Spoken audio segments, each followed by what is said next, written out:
নির্বাচিত হয়েছেন, এদের তুলনায় এখন সেই প্রার্থী তার ইচ্ছার মতো হয়েছে।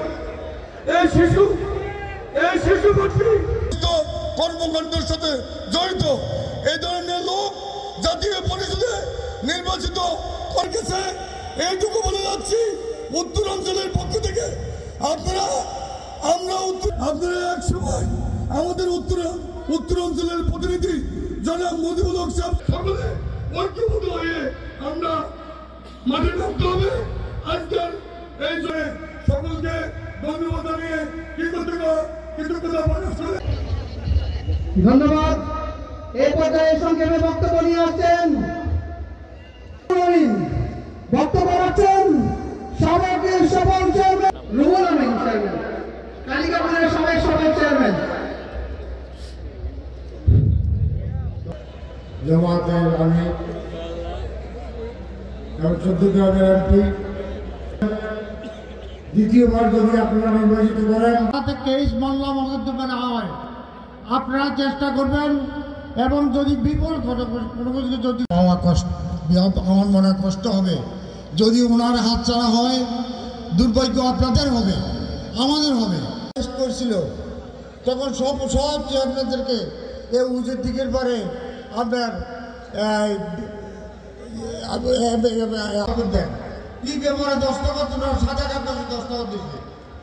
ওই দস্তখত দেওয়ার পরে আপনারা আশা করি আমাদের মধ্যে আমাদের মধ্যে চলে হবে এবং ভবিষ্যতে গণপতির প্রবীণ রাজনীতিবিদ, আমাদের প্রথম সত্য মুরব্বী মনোভূতির জনগণ, আপাময় জনগণ, নারী পুরুষ নির্বিশেষে থাকে মনোভূতি সম্মানিত ব্যক্তিবৃন্দ, আজকে এই জনসভার আগত তৌহিদি জনতা সালাম। তারা যখনই কখনো ভালোর জন্য সিদ্ধান্ত নিয়েছে তারা এটা করছে। তারা যখন ভেবেছে এদেরকে ভোট দিলে ভালো হবে, ভোট দিয়েছে। নির্বাচিত হওয়ার পরে দেখেছে এরা আসলে ভালো নয়, তার ভুল করেছে জনগণ। তারা আবার নিজেরা শুধরাই আরেকটা দলকে বলছে। যখন দেখছে যে এই দলটাও ভালো নয়, তখন পুনরায় তাদেরকেও পরিবর্তন করে দিয়েছে। সুতরাং জনগণের সিদ্ধান্ত সবসময় সঠিক ছিল, কিন্তু দুর্ভাগ্য হচ্ছে আমাদের নেতৃত্ব কখনোই ভালো ছিল। জুলাই বিপ্লবের মাধ্যমে স্বৈরাচারের শুধু পতন নয়, বিতরণ হয়েছে। আপনারা দেখেছেন এখানে অনেক জীবন এবং রক্ত দিতে হয়েছে, ঠিক না?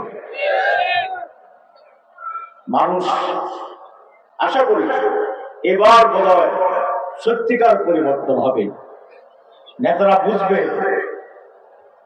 এবং কিছুটা শুনলাবে। আমরা জুলাই বিপ্লবের পরে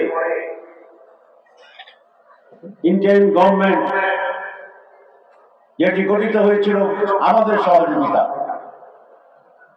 তারা 3টি কাজের কথা বলেছিল, আপনারা জানেন। তারা বলেছিল যারা খুন করেছে, লুটপাট করেছে, তাদের বিচারকে আমরা দৃশ্যমান করব। সেই বিচারে গিয়ে যাচ্ছে কিছুটা, 17 তারিখে রায় হবে একজনের বিরুদ্ধে, আপনারা। তারপরে বলেছিলেন যে আমরা সংস্কার করব, রিফর্ম। বাংলাদেশ পরিচালনার নীতিতে, বাংলাদেশের শাসনতন্ত্রে, রাজনৈতিক শিষ্টাচারে, ক্ষমতার ভারসাম্য রক্ষা, নানা জায়গায় প্রশাসনে, গুড গভর্নেন্সে আমরা পরিবর্তন করব। সেই জন্যই ডক্টর ইউনূসের সরকার একটি ঐকমত্য কমিশন করেছিলেন। আমরা 31টি রাজনৈতিক দল মাসের পর মাস নানা বিষয় আলোচনা করে আমরা কতিপয় সংস্কারের সুপারিশ করেছিলাম, এবং সেই সুপারিশ মালায় আমার সিগনেচার আছে, আলহামদুলিল্লাহ। কিন্তু সব সময় সব কাজের সুযোগ আছে না। ডক্টর ইউনূস সাহেব বলছিলেন আমাকে যে আপনি যে কলমে সিগনেচার করবেন সেই কলমটিও আমরা জাদুঘরে সংরক্ষণ করব। এটা একটা ঐতিহাসিক মুহূর্ত ছিল, আমরা খুবই আনন্দ উদ্বেলিত ছিলাম। শুধু আমরা নয়, প্রায় সকল রাজনীতিক দল থেকে প্রতিনিধি ছিল। আমার পাশে যে চেয়ারটি ছিল সেটা ছিল বিএনপির মাননীয় সেক্রেটারি জেনারেল, তিনিও সিগনেচার। কিন্তু আনফর্চুনেটলি হঠাৎ করে তারা বললেন যে এই সনদে সিগনেচার করছি, এটা তারা মানে না। প্রসেসের সময় অনেক চেষ্টা করেছিল না বলতে, আলহামদুলিল্লাহ আমাদের ভূমিকায় সেটা পারেনি, তারা বাধ্য হয়েছে। আপনারা দেখেছেন এই নিয়ে নানা রকম টাল বাহানা, নানা কথাবার্তা চলছে, আমি বিস্তৃত বলতে চাই। সংস্কার চাই না কেন? কেন চাইবেন না? সংস্কার না চাওয়ার মানে হচ্ছে আবার সেই 15 বছরের অন্ধকারে ফিরে যাওয়া।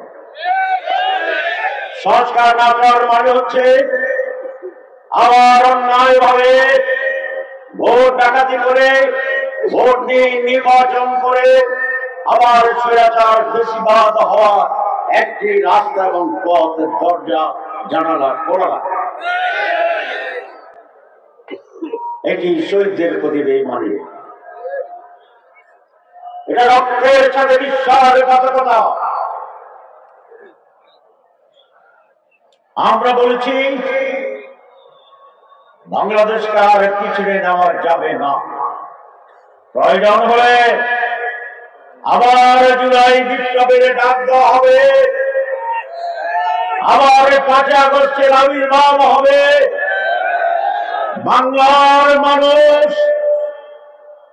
আর স্বৈরাচার ফ্যাসিবাদে ফিরে যাওয়ার সুযোগ দেখলাম। বাংলাদেশের মানুষ এইবার আর কোন মাস্তানকে ভোট দেবে না, চাঁদাবাজদের ভোট দেবে না, দখলবাজদের ভোট দেবে না। মানুষ কি রাস্তাঘাটে এটা বলছে না যে এইবার মুদ্রার এই পিঠ, ওই পিঠ, 2 পিঠ, তাদেরকে ভোট দেব না? আপনারা কি বুঝছেন? মুদ্রার এক পিঠে কে আছে, আরেক পিঠে? বুঝছেন কি না? না বুঝলে নাম বলবো, আর যদি বুঝেন তাহলে আমি ভদ্রলোক মানুষ, কারোর নাম বলতে চাই না। তাহলে ছাত্ররা কি প্রমাণ করছে তারা এদেরকে ভোট দিবে না? জাতীয় নির্বাচনে এই 4 কোটি নতুন ভোটাররা এইবার এই দখলবাজ, চাঁদাবাজ, পুরানো রেকর্ড যাদের আছে, দুর্নীতিতে 3 বার চ্যাম্পিয়ন, মাশাআল্লাহ, কয়বার? এইসব চ্যাম্পিয়নদেরকে আমার ভোট দিবে না ইনশাআল্লাহ। এবার মানুষ বলে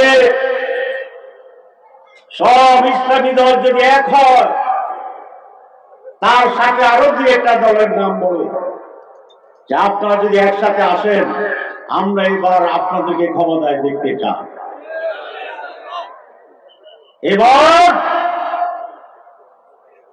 একদিকে বিএনপি তাদের সম্পর্কে কি বলে আপনারা বলেছেন, আর একদিকে বিএনপির বাইরে যত দল আছে, ইসলামিক, রাইটিংস, সেন্ট্রিক, সকলকে মিলে আমরা একটি বৃহত্তর নির্বাচনী ঐক্য করার জন্য চেষ্টা করছি। এটি যদি সফল হয়, আগামী নির্বাচনে এরাই ক্ষমতা সরকার গঠন করবে ইনশাআল্লাহ। সুতরাং যারা গ্রামে গ্রামে বলে আমরাই তো আসতেছি, আপনারা কোথায় আসতেছেন এটা আল্লাহ ভালো জানেন।